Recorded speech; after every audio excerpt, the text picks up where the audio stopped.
Students, welcome to మనలా excellence YouTube channel. ఈ వీడియోలో మనం ఈనాడు, ఇండియన్ ఎక్స్ప్రెస్, పిఐబి అనాలిసిస్ని డిస్కస్ చేయడం జరుగుతుంది. డేట్ వచ్చేసి 27th May 2020. వీడియో ఎండింగ్లో కరెంట్ అఫైర్స్ క్విజ్ డిస్కస్ చేయడం జరుగుతుంది స్టూడెంట్స్. ఈరోజు వీడియో డిస్క్రిప్షన్లో దాంతోపాటు కమెంట్స్ నేను మీకు పిన్ చేస్తాను, టాప్ కామెంట్. అందులో మీకు ఈ మన ఛానల్కి సంబంధించి టెలిగ్రామ్ గ్రూప్ లింక్ కూడా ఇంక్లూడ్ చేస్తాను. సో ఇంట్రెస్టెడ్ స్టూడెంట్స్ అందరూ కూడా టెలిగ్రామ్ గ్రూప్లో యాడ్ కావచ్చు. ఇంతకుముందు కొంతమంది స్టూడెంట్స్ అడిగారు టెలిగ్రామ్ గ్రూప్ గురించి, సో దాని గురించి క్రియేట్ చేస్తున్నాం స్టూడెంట్స్. మరి ఈరోజు ఈనాడు, ఇండియన్ ఎక్స్ప్రెస్, సాక్షిలో వచ్చినటువంటి ముఖ్యమైన న్యూస్ ఏంటో చూద్దాం స్టూడెంట్స్. ఫస్ట్ వన్ వచ్చేసి అన్లాకింగ్ జస్టిస్. ఇది మనకి ఇండియన్ ఎక్స్ప్రెస్ ఎడిటోరియల్లో కవర్ అయింది. సెకండ్ వన్ సైన్యంలో యువతరం కవాతు. ఈనాడులో విపత్తులో ఆపన్న హస్తం. ఈనాడు ఎడిటోరియల్. బతికించేలా ఉపాధి హామీ. ఇది మనకి మన్రేగా స్కీమ్ గురించి. ఈనాడు భారత్ చైనాల మధ్య మళ్ళీ పెరిగిన ఉద్రిక్తతలు. ఇది మనకి ఈరోజు ఈనాడు, ఇండియన్ ఎక్స్ప్రెస్ అండ్ సాక్షిలో కూడా కవర్ అయింది. లాస్ట్ 1 week నుంచి కూడా మనం ఈ ఇష్యూస్ డిస్కస్ చేస్తున్నాం. దాని తర్వాత జీడిపి 2020-21లో -5%, అంటే జీడిపి పెరగకపోగా తగ్గుతుంది అని చెప్పేసి క్రిజిల్ అనే క్రెడిట్ రేటింగ్ ఏజెన్సీ చెప్తుంది స్టూడెంట్స్. ఇది మనకి ఈనాడు, ఇండియన్ ఎక్స్ప్రెస్లో కవర్ అయింది. సో ఈ ఆర్టికల్స్ అన్నీ కూడా మనం డిస్కస్ చేయడం జరుగుతుంది. మనం డీటెయిల్స్లోకి వెళ్తే కనుక first one unlocking justice.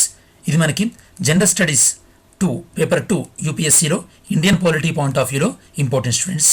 Unlocking the justice ఇది మనకి గ్రూప్ 1లో కూడా ఇండియన్ పాలిటీలో సిలబస్లో ఇంపార్టెంట్ స్టూడెంట్స్.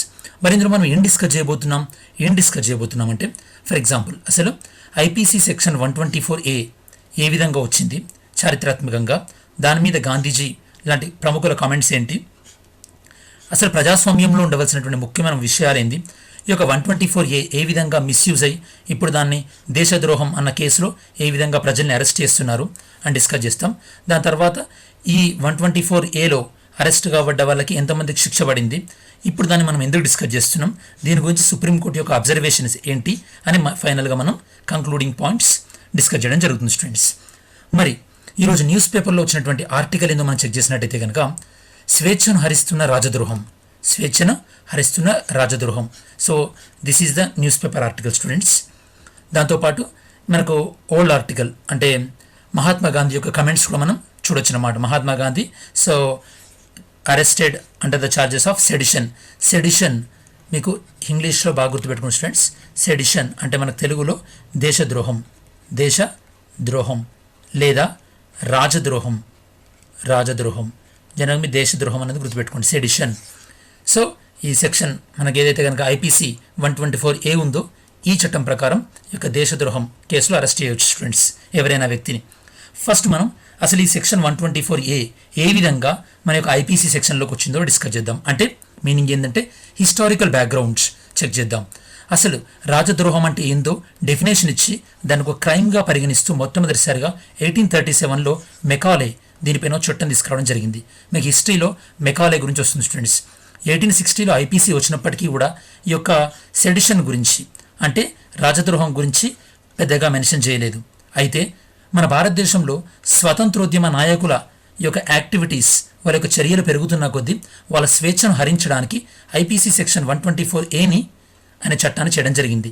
ఆ చట్టాన్ని చేసి దాన్ని 1870లో ఐపీసీని సవరించడం ద్వారా 124A చట్టాన్ని సర్ జేమ్స్ స్టిఫెన్సన్ ఉనికిలోకి తీసుకురావడం జరిగింది. అంటే 1860లో వచ్చినటువంటి ఒరిజినల్ ఐపీసీలో ఈ యొక్క సెక్షన్ 124A లేదు. దీని తర్వాత 1870లో చేర్చడం జరిగింది. ఈ విధంగా ఈ చట్టాన్ని ఉపయోగించి ఫస్ట్ టైం మన భారతీయ వ్యక్తి ఎవరైతే ఈ యొక్క బ్రిటిష్ ప్రభుత్వాన్ని విమర్శిస్తూ వ్యాసం రాసినటువంటి భారతీయ వ్యక్తి ఎవరైతే ఉన్నారో జోగీంద్ర చంద్రబోస్, అతను ఒక పత్రికా సంపాదకుడు, బంగోబాసి అనే పత్రికా సంపాదకుడు. అతని 1891లో ఫస్ట్ టైం ఈ యొక్క రాజద్రోహం కేసు కింద అరెస్ట్ చేయడం జరిగింది స్టూడెంట్స్. సో ఇలానే ఈ యొక్క మరి మీకు చెప్పేటప్పుడు మీకు ఫస్ట్ రాజద్రోహం అంటే ఏందో మీకు ఐడియా ఉండాలి స్టూడెంట్స్. రాజద్రోహం అంటే బేసికల్లీ ఏదైనా ఒక వ్యక్తి తన యొక్క స్టేట్మెంట్స్తో కానీ, లేదా తన యొక్క కమెంట్స్తో కానీ, లేదా తన యొక్క రైటింగ్స్తో కానీ, లేదా తన యొక్క బాడీ లాంగ్వేజ్ ద్వారా కానీ ఏ విధంగానైనా సరే ఒక ప్రభుత్వం పైన తీవ్రమైన వ్యతిరేకం తీసుకురావడానికి ప్రయత్నిస్తే ఆ వ్యక్తిని ఈ యొక్క రాజద్రోహం కేసు కింద అరెస్ట్ చేయడం జరుగుతుంది. ఏ సెక్షన్ ప్రకారం? సెక్షన్ 124A ప్రకారం అరెస్ట్ చేయడం జరుగుతుందన్నమాట.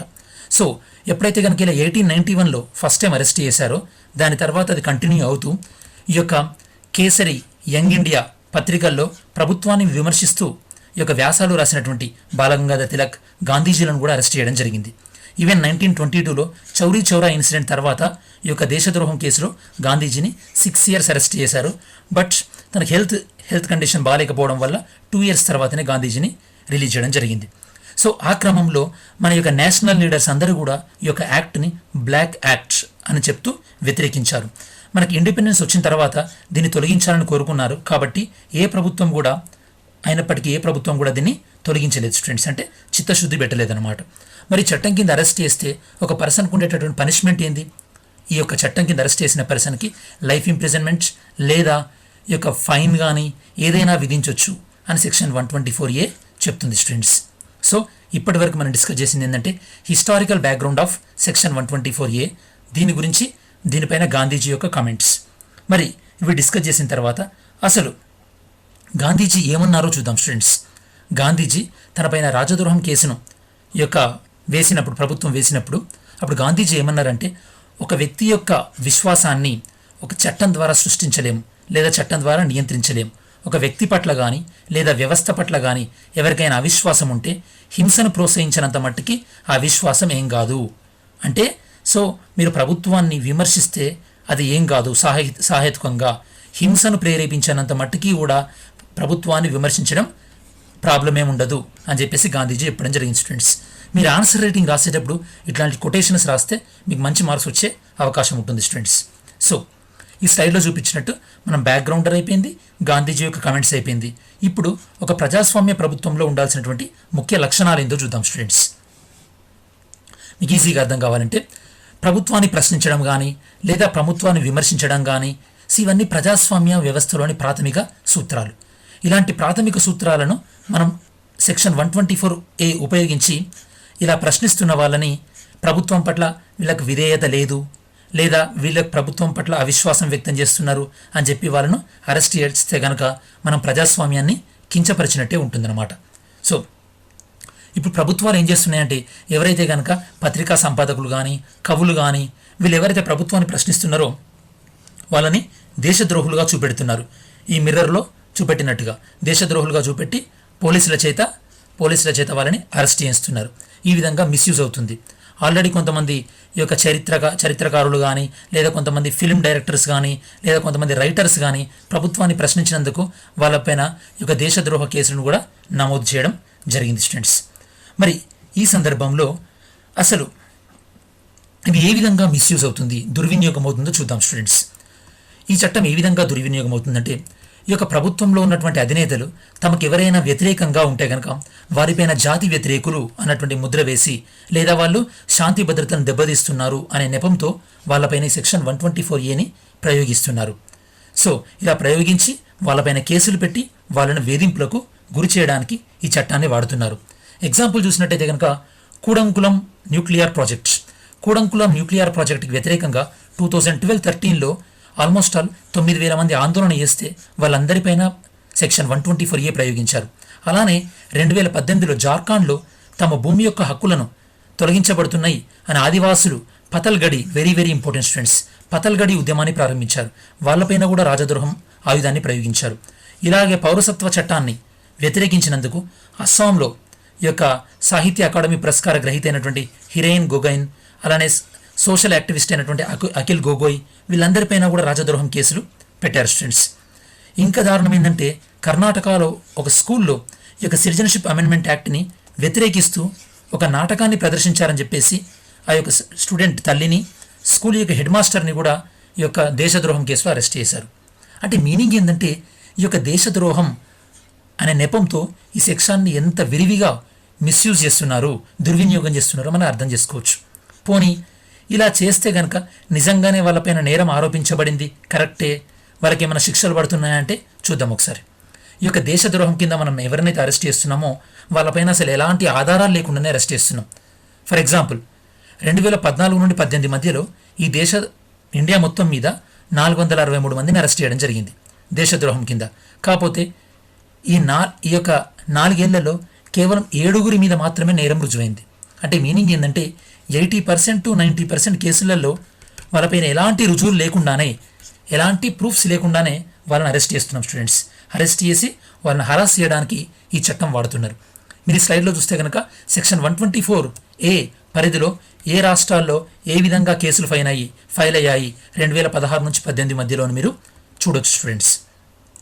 మనం దీన్ని ఇప్పుడు ఎందుకు డిస్కస్ చేస్తున్నాం అంటే స్టూడెంట్స్, ఈ యొక్క సిఏఏకి వ్యతిరేకంగా ఎవరైతే కనుక ఆందోళన చేశారో వాళ్ళని దేశద్రోహం కింద అరెస్ట్ చేశారు.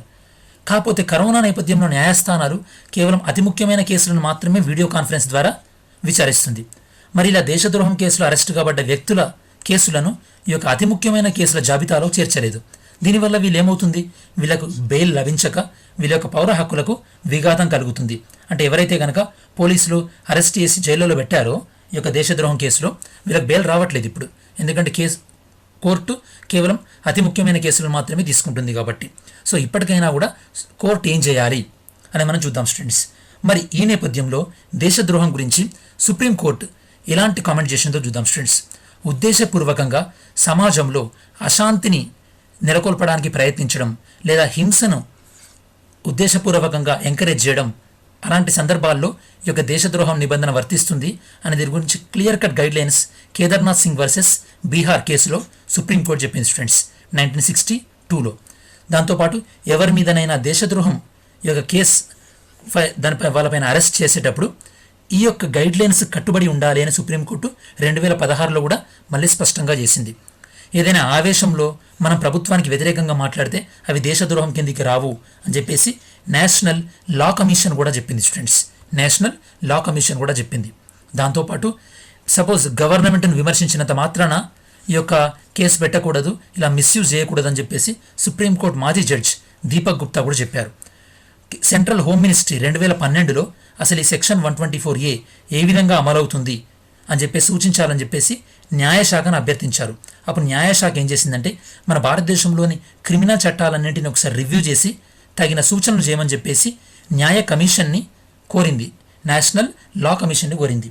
2018లో లా కమిషన్ ఏం చెప్పిందంటే ఈ సెక్షన్ 124A అనేది ఉండాల్సిన పని లేదు, ఇప్పుడు దీన్ని తొలగించాల్సినటువంటి టైం వచ్చేసింది అని ప్రభుత్వానికి దాంతోపాటు న్యాయశాఖకు సజెషన్ చేసింది. అయినప్పటికీ ఈ యొక్క మన గవర్నమెంట్ల నుంచి ఎలాంటి స్పందన రాలేదు. సో ఇప్పటి వరకు మనం డిస్కస్ చేసింది ఏంటంటే స్టూడెంట్స్, ఈ ఆర్టికల్లో సెక్షన్ 124A హిస్టారికల్ బ్యాక్గ్రౌండ్, దీనిపైన గాంధీజీ కామెంట్, దాంతోపాటు ప్రజాస్వామ్యంలో ప్రభుత్వాలకు ఉండాల్సినటువంటి ముఖ్య లక్షణం ఏంది, దీన్ని ఏ విధంగా దుర్వినియోగం చేస్తున్నారు, ఇలా ఈ చట్టం కింద అరెస్ట్ చేసిన వాళ్ళలో ఎలాంటి ప్రూఫ్ లేకుండా అరెస్ట్ చేస్తున్నారు, సో వాళ్ళలో శిక్ష రేట్ తక్కువ. దాంతోపాటు ఇప్పుడు మనం దీన్ని ఎందుకు డిస్కస్ చేస్తున్నాం, దీనిపైన సుప్రీంకోర్టు యొక్క అబ్జర్వేషన్స్ ఏంటి అని మనం డిస్కస్ చేస్తాం.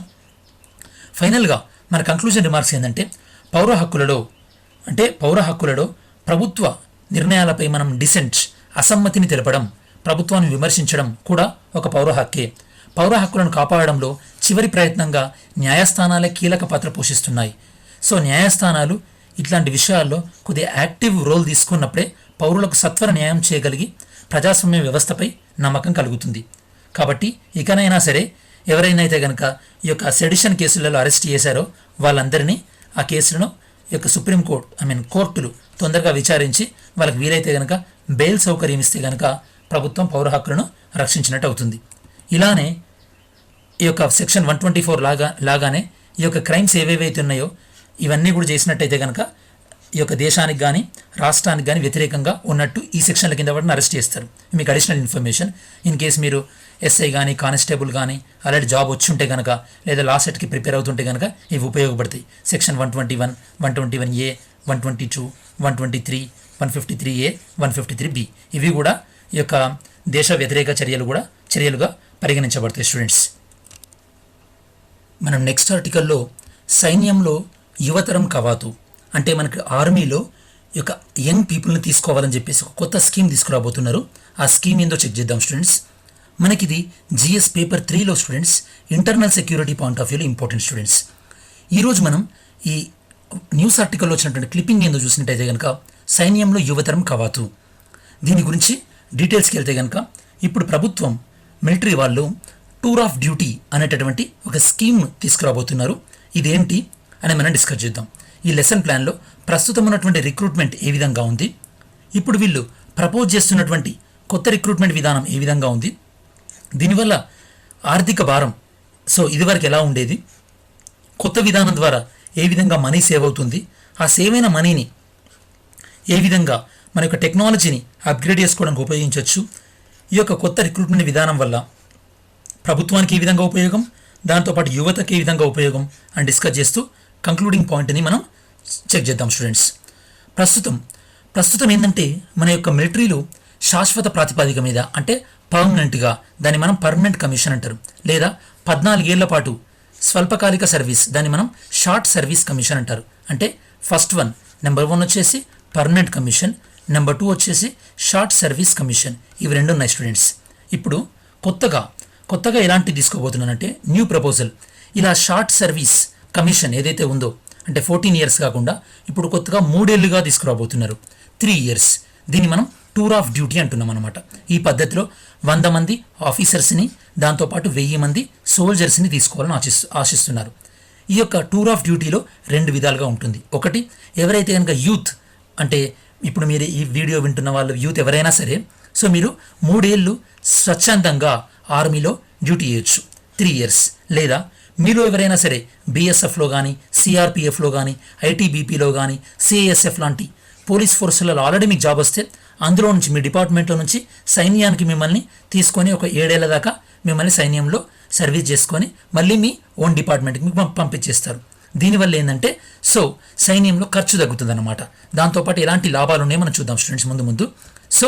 టూర్ ఆఫ్ డ్యూటీని మనం 2 విధాలుగా అమలు చేస్తాం. ఒకటి, యూత్ని డైరెక్ట్గా తీసుకొని 3 ఇయర్స్, లేదా వివిధ బలగాల సంస్థల్లో పనిచేస్తున్నటువంటి ఆర్మ్డ్ ఫోర్సుల్లో పనిచేస్తున్న వాళ్ళని తీసుకొని ఒక 7 ఇయర్స్ పాటు వాళ్ళని తీసుకొని మళ్ళీ వాళ్ళ మాతృ సంస్థకి అంటే మదర్ ఆర్గనైజేషన్కి పంపిస్తారనమాట. ఇక టూర్ ఆఫ్ డ్యూటీ వచ్చింది కదా అని చెప్పేసి పర్మనెంట్ కమిషన్ని, షార్ట్ సర్వీస్ కమిషన్ని తీసేయారు స్టూడెంట్స్. అవి కొనసాగుతూనే ఉంటాయన్నమాట. ఇప్పటి వరకు మనం ఏం డిస్కస్ చేసామంటే ప్రజెంట్ సిస్టమ్ రిక్రూట్మెంట్ ఎలా ఉంది అని డిస్కస్ చేసాం. దాంతోపాటు మనం డిస్కస్ చేసింది ఏంటంటే న్యూ ప్రపోజల్ ఏ విధంగా ఉందో డిస్కస్ చేసాం. మరి ఇప్పుడు ప్రస్తుతం ఇండియన్ డిఫెన్స్ పైన ఎలాంటి ఫినాన్షియల్ బర్డెన్ ఉందో చూద్దాం స్టూడెంట్స్. లాస్ట్ 5 ఇయర్స్లో ఈ యొక్క శాలరీ ఎక్స్పెండిచర్ 75% పెరిగినాయి స్టూడెంట్స్. దాంతోపాటు ఈ యొక్క పెన్షన్ ఎక్స్పెండిచర్ 146% పెరిగిందని చెప్పేసి దానివల్ల ఈ యొక్క టీఓడి టూర్ ఆఫ్ డ్యూటీ ప్రపోజల్స్లో చెప్పారనమాట. ఒక అధికారి 10 ఏళ్లకు సైన్యం నుంచి అంటే 10 ఇయర్స్ పాటు సైన్యంలో ఉండి విరమణ చేస్తే వారి యొక్క శిక్షణకు కానీ గ్రాట్యుటీ ఇట్లాంటి అన్నిటికి కూడా ఆల్మోస్ట్ 5 crores ఖర్చు అవుతుంది స్టూడెంట్స్.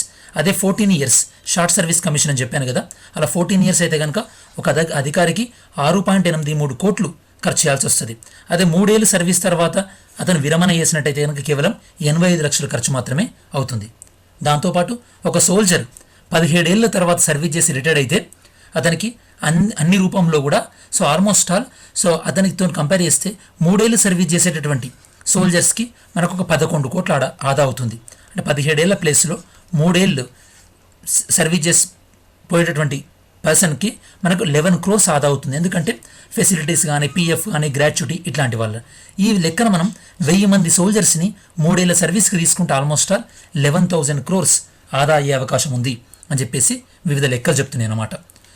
మళ్ళీ గుర్తుపెట్టుకోండి, టూర్ ఆఫ్ డ్యూటీ ఉంది కదా అని చెప్పేసి మనం ఇదివరకు ఉన్నటువంటి పర్మనెంట్ కమిషన్ కానీ లేదా షార్ట్ సర్వీస్ కమిషన్ కానీ ఇది తీసేయట్లేదు, ఇవి కంటిన్యూ ఉంటాయి. కాకపోతే ఇందులో రిక్రూట్మెంట్ తక్కువ ఉంటుంది, ఈ టూర్ ఆఫ్ డ్యూటీలో రిక్రూట్మెంట్ ఎక్కువ ఉంటుందన్నమాట. మరి ఇలా ఆదా చేసినటువంటి మనీని దేనికి యూటిలైజ్ చేయాలంటే బేసికల్లీ ఈ యొక్క టీఓడి వల్ల ఏదైతే కనుక భారీ మొత్తంలో ఆదా అవుతుందో మనీ మనకి, దాన్ని మనం మన యొక్క సాయుధ బలగాలని ఆధునీకరణ చేయడానికి మనం యూజ్ చేసుకోవచ్చు. ఎందుకంటే నెక్స్ట్ అప్కమింగ్ ముందు రాబోయేటటువంటి ఈ యొక్క యుద్ధాల్లో సైనికుల కన్నా ఎక్కువ రోబోస్, డ్రోన్లు కానీ ఆర్టిఫిషియల్ ఇంటెలిజెన్స్తో పనిచేసేటటువంటి ఆయుధాలు ఎక్కువగా వాటి యొక్క పాత్ర పెరగబోతుంది. అందుకోసమే అమెరికా కానీ, చైనా కానీ లేదా ఇజ్రాయెల్ కానీ వాళ్ళ యొక్క సైనిక బలగాల్ని తగ్గించుకుంటూ దానివల్ల ఆదా అయ్యే ఖర్చులను వాళ్ళ యొక్క టెక్నాలజీ పైన భారీగా ఇన్వెస్ట్ చేస్తున్నారు. ఇజ్రాయెల్ కూడా ఒకవైపు ఆధునిక ఆయుధాలను సమకూర్చుకుంటూనే ఇజ్రాయెల్ చాలా ఫేమస్ స్టూడెంట్స్ ఈ యొక్క డిఫెన్స్కి. మనం ఇజ్రాయెల్ నుంచి బరాక్ మిసైల్స్ కూడా కొంటున్నాం మనం. ఓకే, సో ఇజ్రాయిల్ మనకి మిసైల్స్ పరంగా చాలా ఫేమస్, దాంతోపాటు మైక్రో ఇరిగేషన్ పరంగా కూడా ఇజ్రాయిల్ చాలా ఫేమస్. సో ఇజ్రాయిల్ ఆ దేశంలో ఆల్మోస్ట్ పురుషులకు 3 ఏళ్ళు, మహిళలకు 21 నెలల సైనిక శిక్షణ తప్పనిసరి. దీనివల్ల ఏమవుతుంది, వీళ్ళు 3 ఏళ్ళు, ఫర్ ఎగ్జాంపుల్ మేల్ 3 ఏళ్ళు పనిచేసిన తర్వాత వేరే ప్రైవేట్ జాబ్ చేస్తున్నప్పటికీ కూడా వీళ్ళందరినీ మనం ఏ విధంగా కన్సిడర్ చేయొచ్చు, రిజర్వ్ ఆర్మీ కన్సిడర్ చేయొచ్చు. ఎందుకంటే రేపు యుద్ధం సమయంలో వీళ్ళు మళ్ళీ తొందరగా వచ్చి ఈ యొక్క సైన్యంలో పనిచేస్తారు. సో ఇలాంటి రిజర్వ్ ఆర్మీని పెంచుకోవాలి. సో ఈ యొక్క సేవ్ చేసిన మనీని ఏ విధంగా ఉపయోగించుకోవచ్చు, అలానే ఈ యొక్క మోడర్న్ టెక్నాలజీ డిఫెన్స్లో ఏ విధంగా ఉందో డిస్కస్ చేశాం. దీనివల్ల ప్రభుత్వానికి ఎలాంటి ఉపయోగం అంటే ఫస్ట్ వన్ మీకు చెప్పినట్టు ఇందాక ఆర్థిక భారం తగ్గుతుంది స్టూడెంట్స్. నేను మీకు ఇంతకుముందే చెప్పిన. ఓకే, ఆల్రెడీ 1 ర్యాంక్ 1 పెన్షన్ ఇట్లాంటి వాటి వల్ల తీవ్రమైన ఫినాన్షియల్ బర్డెన్ పడుతుంది కాబట్టి దీనివల్ల ఆర్థిక భారం తగ్గుతుంది. మరి యూత్కి ఎలాంటి ప్రయోజనం ఉంటుందంటే ఈ యొక్క టీఓడి టూర్ ఆఫ్ డ్యూటీ నుంచి ఈ యొక్క యువత బయటకు వచ్చిన తర్వాత వాళ్ళకి గవర్నమెంట్ ఆఫీసులలో, కార్పొరేట్ ఆఫీసులలో ప్రియారిటీ ఇస్తారన్నమాట. ఫర్ ఎగ్జాంపుల్ ఇప్పుడు మీకు ఎన్సీసీ సర్టిఫికేట్ ఉంటే కొన్ని జాబ్లో ప్రియారిటీ ఇస్తారు కదా, అలా అన్నమాట. అలానే గవర్నమెంట్ జాబ్లలో కూడా వీళ్ళకి రిజర్వేషన్ ఇచ్చినా కూడా ఆశ్చర్యపోనవసరం లేదు. ఇప్పటికే ఇలాంటి వాళ్ళకి ఉద్యోగంలో ప్రిఫరెన్స్ ఇస్తామని చెప్పేసి మహీంద్రా గ్రూప్ ప్రకటించింది. వీళ్ళకి ఈవెన్ ఎంబీఏ కానీ లేదా ఎంసీఏ కానీ కొన్ని కోర్సులలో వీళ్ళకి ప్రాధాన్యం ఇచ్చే అవకాశం ఉంటుంది. ఎందుకంటే వీళ్ళు సైన్యంలో ఉండగా వీళ్ళకు డిసిప్లైన్, ఒక ట్రైనింగ్ కానీ, ఒక సమస్యను ఎలా సాల్వ్ చేయాలన్నటువంటి ఇవన్నీ ఉంటాయి కాబట్టి వీళ్ళ కార్పొరేట్ రంగంలో కూడా ఈజీగా జాబులు దొరికే అవకాశం ఉంటుంది.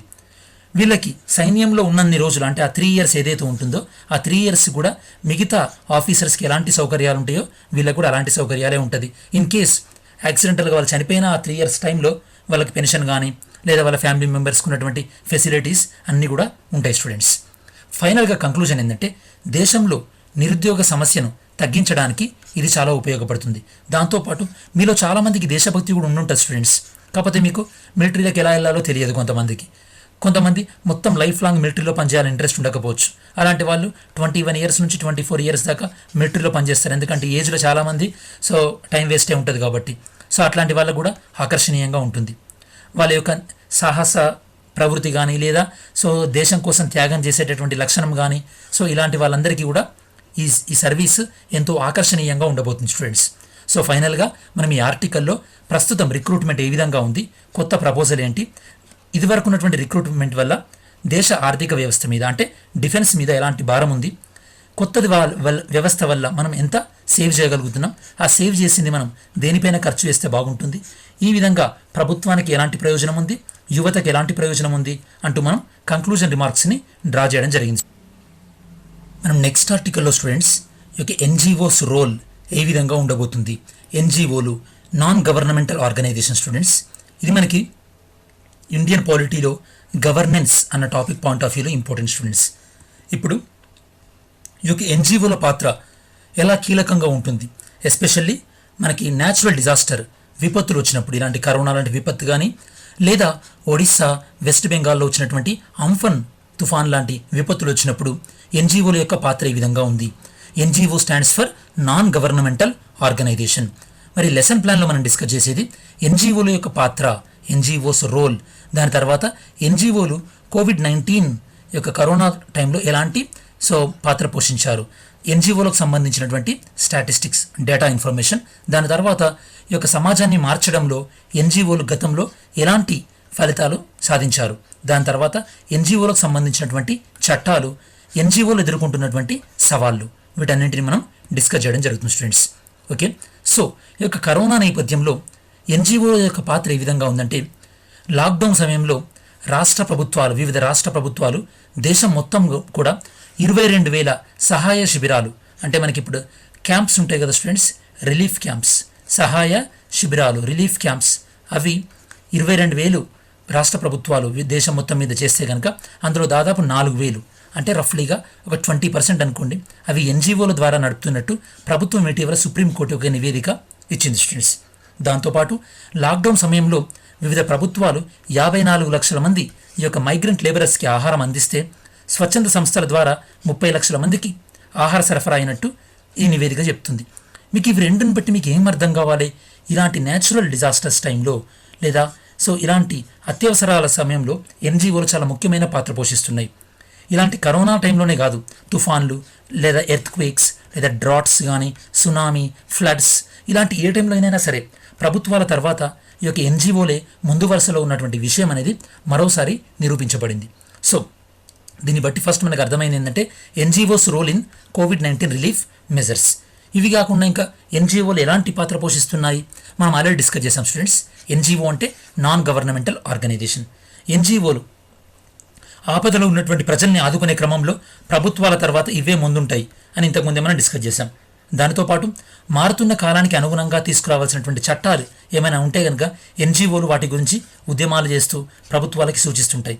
అలానే ప్రభుత్వాన్ని ప్రశ్నించడం, పాలనలో పారదర్శకత అంటే ట్రాన్స్పరెన్సీని పెంచడం, అలానే చట్టాలు చేయడానికి కావాల్సినటువంటి ఇన్ఫర్మేషన్ని ప్రభుత్వాలకు అందించడం, ప్రభుత్వాలు చేసే తప్పులను ఎత్తి చూపడం, ఇవన్నీ కూడా ఈ యొక్క స్వచ్ఛంద సంస్థల యొక్క లక్ష్యాలు. దానితో పాటు ఎవరికైతే కనుక కనీస హక్కులు లేకుండా ఉంటాయో, ఫర్ ఎగ్జాంపుల్ గిరిజనులకు కానీ, దళితులకు కానీ, లేదా గ్రామాల్లో నగరాల్లో చాలామంది మురికివాడల్లో ఎవరైతే ఉంటారో, స్లమ్స్లో ఉంటారో, వాళ్ళకి ఇలాంటి బేసిక్ ఎడ్యుకేషన్, హెల్త్ ఫెసిలిటీస్ అంతంత మాత్రమే ఉంటాయి. వీళ్ళకి మంచి ఫెసిలిటీస్ ఇవ్వడంలో ఈ యొక్క ఎన్జిఓలు సో ఎంతో కీలక పాత్ర పోషిస్తున్నాయి. సో ఈ యొక్క ఎన్జిఓలు చురుకైన భాగస్వామ్యంతోనే వివిధ సమస్యలు వెలుగులోకి వస్తున్నాయి. దాంతోపాటు వివిధ సమస్యలకి సొల్యూషన్ కూడా దొరుకుతుంది. దీన్ని బట్టి మీకు ఇప్పటికైనా అర్థం కావాలి ఎన్జిఓల యొక్క పాత్ర ఏ విధంగా ఉంది భారతదేశంలో అని చెప్పేసి. So especially corona point of వ్యూలో ఏ విధంగా ఉందో మనం ఆల్రెడీ డిస్కస్ చేసాం స్టూడెంట్స్. మరి మన భారతదేశంలో ఇక సెంట్రల్ స్టాటిస్టికల్ ఆర్గనైజేషన్ సిఎస్ఓ వీళ్ళ ప్రకారం మన ఇండియాలో ఆల్మోస్ట్ 30 లక్షల ఎన్జిఓలు ఉన్నట్టు అంచనా అన్నమాట. అర్బన్ ఏరియాస్లో ప్రతి 1000 మందికి కూడా 4 స్వచ్ఛంద సంస్థలు ఉన్నట్టు, రూరల్ ఏరియాస్లో ప్రతి 1000 మందికి 2 స్వచ్ఛంద సంస్థలు ఉన్నట్టు కూడా మనకి లెక్కలలో ఉన్నాయి స్టూడెంట్స్, సిఎస్ఓ డేటా ప్రకారం. మరి ఎన్జిఓ యొక్క పాత్ర ఏ విధంగా ఉంది చట్టాలు మార్చడంలో అంటే కనుక పని ప్రదేశాల్లో సెక్షువల్ హెరాస్మెంట్ నుంచి విముక్తి కల్పించే విశాఖ గైడ్లైన్స్ వీటి విషయంలో ఎన్జిఓనే సుప్రీంకోర్టులో కేసేసింది. సో విశాఖ గైడ్లైన్స్ ద్వారా సుప్రీంకోర్టు గైడ్లైన్స్ ఇవ్వడం జరిగింది. అలానే పర్యావరణాన్ని పరిరక్షించాలని సంబంధించినటువంటి సమతా జడ్జిమెంట్ ఈ విషయంలో కూడా ఎన్జిఓలే కేసు వేయడం జరిగింది. అలానే థర్డ్ జెండర్ వాళ్ళకి సంబంధించినటువంటి ఐపీసీ సెక్షన్ 377ని తొలగించే విషయంలో కూడా ఎన్జిఓల పాత్ర ఎంతైనా ఉంది. అలానే రైట్ టు ఇన్ఫర్మేషన్ యాక్ట్ విషయంలో, లోక్పాల్ బిల్ విషయంలో, ఇలా ఏదైతే ఏంటి చాలా విషయాల్లో కూడా ఎన్జిఓల యొక్క పాత్ర ఎంతో ప్రముఖంగా కనిపిస్తుంది స్టూడెంట్స్. మరి ఇంత ప్రముఖ పాత్ర పోషిస్తున్నటువంటి ఎన్జిఓలను ప్రభుత్వం ఏ విధంగా నియంత్రిస్తుంది? ఎన్జిఓల యొక్క ఆవశ్యకతను గుర్తించినటువంటి ప్రభుత్వం 2007లో ఎన్జిఓల కోసం ఒక నేషనల్ పాలసీని రూపొందించడం జరిగింది. అలానే 2013 కంపెనీస్ యాక్ట్ ప్రకారం కంపెనీలు కార్పొరేట్ సోషల్ రెస్పాన్సిబిలిటీ చేసేటప్పుడు ఆ యొక్క చేసే క్రమంలో ఎన్జిఓలకు కూడా పార్ట్నర్షిప్ కల్పించాలి అని చెప్పడం కూడా ఎన్జిఓల యొక్క ఆవశ్యకతను తెలియజేస్తుంది స్టూడెంట్స్. మరి ఇంత ప్రముఖ పాత్ర పోషిస్తున్నటువంటి ఎన్జిఓలు ఎలాంటి సమస్యలను ఎదుర్కొంటున్నాయి? ఫస్ట్ వన్ ఏంటంటే ఎన్జిఓలకు ఎదురవుతున్నటువంటి సమస్య నిధుల కొరత. First one. కొన్ని ఏంటంటే ఎన్జిఓలు వేరే కంట్రీ నుంచి నిధులు తీసుకొని మన భారతదేశానికి వ్యతిరేకంగా కొన్ని ధర్నాలు చేస్తుంటారు. అదేంటంటే నిధుల దుర్వినియోగం. అట్లాంటి ఎన్జిఓలను కట్టడి చేయడానికి, నియంత్రించడానికి మనకి foreign contribution regulation act FCRA చట్టం కూడా ఉంది, అది వేరే విషయం అనుకోండి. అలానే ప్రజా ప్రయోజనాలపై పోరాడే స్వచ్ఛంద సంస్థలను ప్రభుత్వం కూడా టార్చర్ చేయకూడదు అని ఇటీవలే సుప్రీంకోర్టు కూడా చేసినటువంటి సూచనలు పాటించాలి. ఏదేమైనప్పటికీ కూడా ఈ యొక్క ఎన్జిఓలు ప్రజల యొక్క భాగస్వామ్యాన్ని పెంచుతున్నాయి, ప్రజల సమస్యని ఎత్తి చూపుతున్నాయి, ప్రజలకు విపత్తులు ఎదురైనప్పుడు వాళ్ళకి సహాయంగా నిలుస్తున్నాయి, అలానే చట్టాల్లో కావాల్సినటువంటి మార్పులను సూచిస్తున్నాయి. ఇలాంటి ముఖ్యమైనటువంటి పాత్ర పోషిస్తున్నటువంటి ఎన్జిఓస్ని ప్రభుత్వాలు ఎంతైనా ప్రోత్సహించాల్సినటువంటి అవసరం ఉంది స్టూడెంట్స్. మన నెక్స్ట్ ఆర్టికల్ వచ్చే స్టూడెంట్స్ బతికించేలా ఉపాధి హామీ. ఇది మనకి ఇండియన్ ఎకానమీ పాయింట్ ఆఫ్ వ్యూలో ఇంపార్టెంట్ స్టూడెంట్స్. ఇందులో మనం డిస్కస్ చేయబోయేది ఏంటంటే మన్రేగా గురించి. సో ఎవరైతే కనుక రోజువారీ తిండి కోసం కూడా కష్టపడేటటువంటి వాళ్ళు ఉంటారో వాళ్ళకి 100 రోజుల పాటు వాళ్ళకి వర్క్ కల్పించాలి అన్న లక్ష్యంతో తీసుకొచ్చింది ఈ యొక్క ఉపాధి హామీ పథకం. ఇప్పుడు ఎవరైతే కనుక మైగ్రెంట్ లేబర్ ప్రాబ్లం ఏదైతే ఉందో మన భారతదేశంలో, అంటే ఇప్పుడు లాక్డౌన్ వల్ల ఈ మైగ్రెంట్ ప్రాబ్లం ఏ విధంగా ఉందో, సో ఈ మైగ్రెంట్స్లో చాలామంది కూడా ఒక 64% ఈవెన్ చేతిలో 100 రూపీస్ కూడా లేవు వాళ్ళ దగ్గర. ఆల్మోస్ట్ 90% మైగ్రెంట్ లేబర్స్ ఎవరైతే ఉన్నారో వాళ్ళకి ఇంకా రావాల్సిన డ్యూస్ వాళ్ళ యొక్క ఓనర్స్ దగ్గర నుంచి రావాల్సిన డ్యూస్ ఉన్నాయని చెప్పేసి. మరి ఈ క్రమంలో ఈ స్కీమ్ ఎలా ఇంప్లిమెంట్ అవుతుందో చూడాలి ఫ్రెండ్స్. మన్రేగా ద్వారా ఆల్మోస్ట్ ఆల్ దీనికి డిమాండ్ 9 crores పీపుల్కి ఉంది.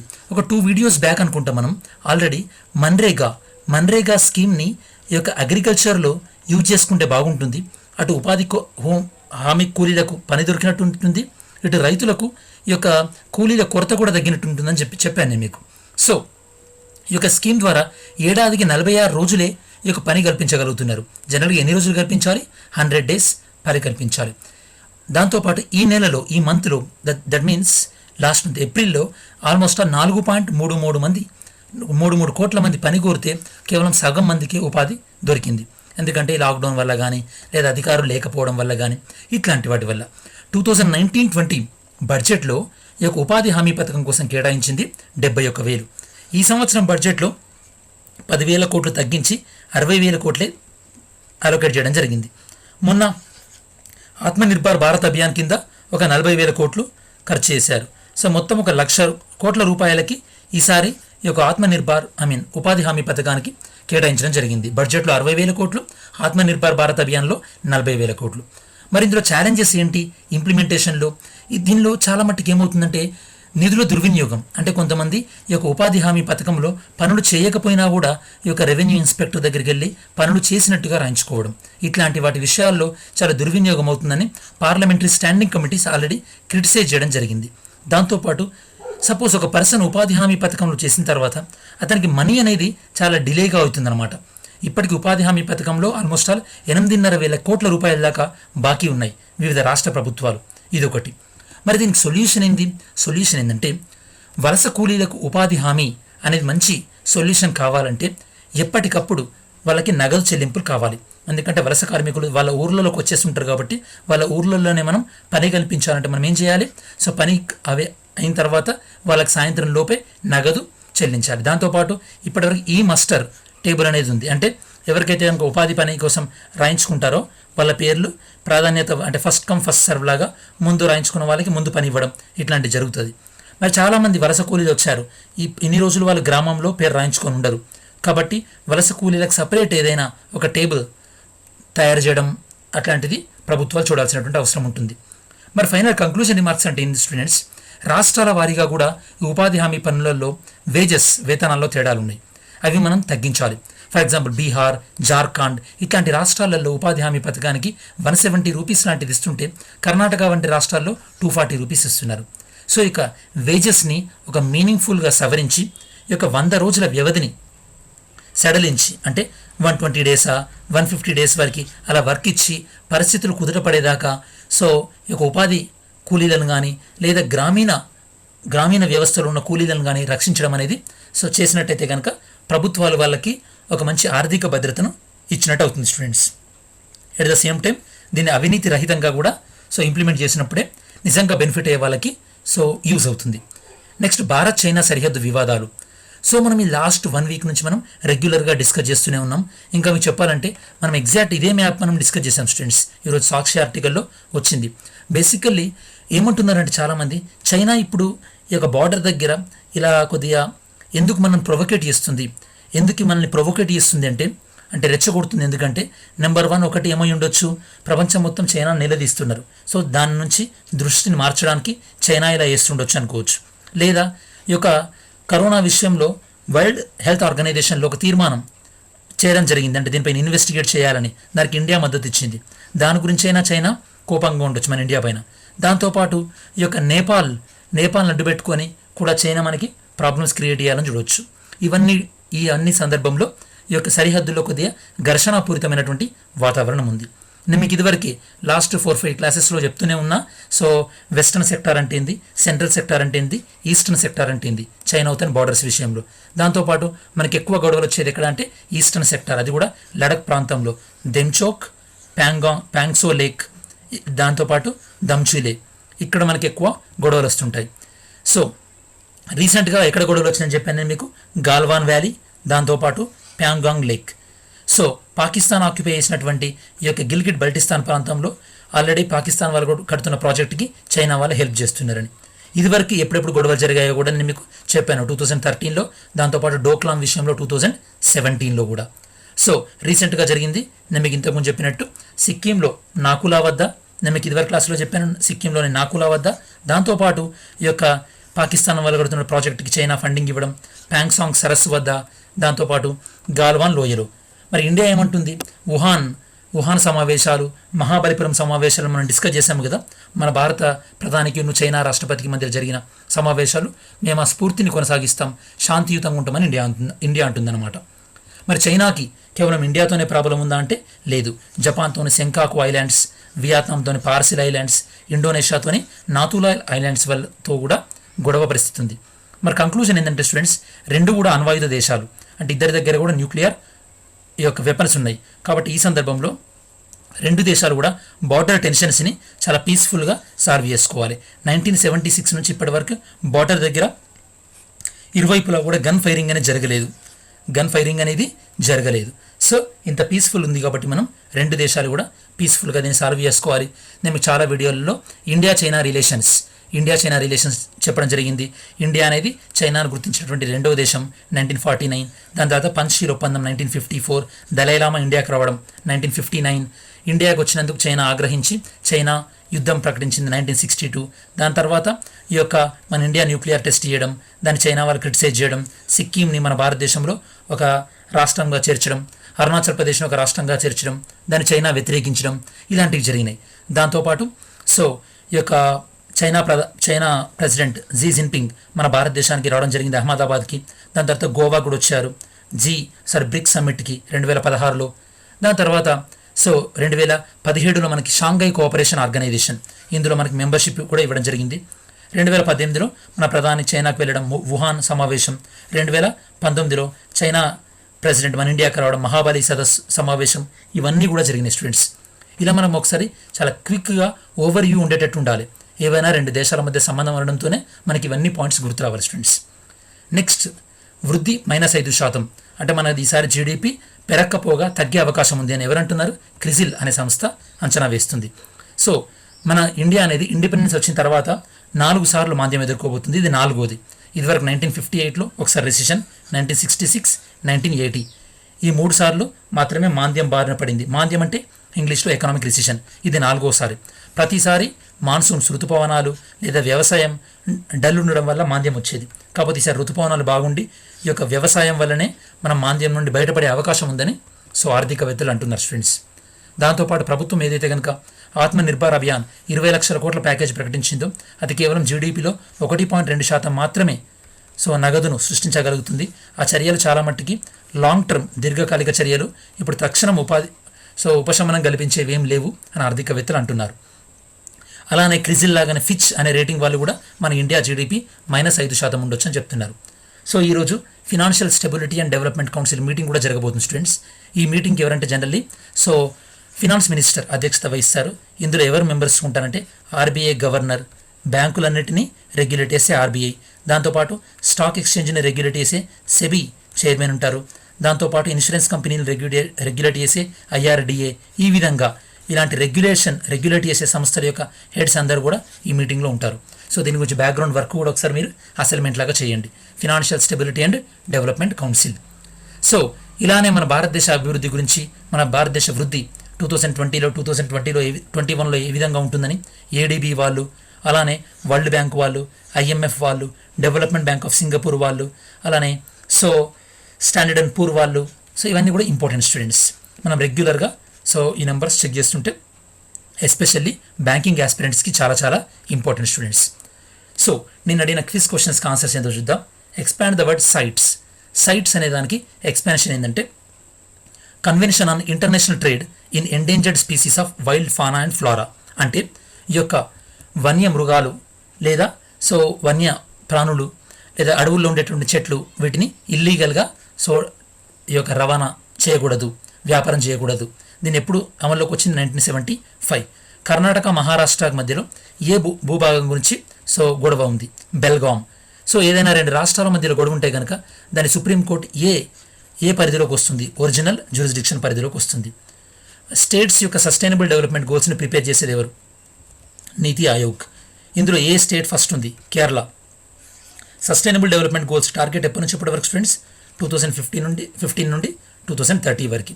సో నెక్స్ట్ క్వశ్చన్ మిమ్మల్ని ఏమడిగానంటే స్టేట్ ఆఫ్ ఫారెస్ట్ రిపోర్ట్ దీని ప్రకారం ఏ రాష్ట్రంలో దేశంలో ఫారెస్ట్ కవర్ ఎంత ఉంది పర్సంటేజ్ 21%.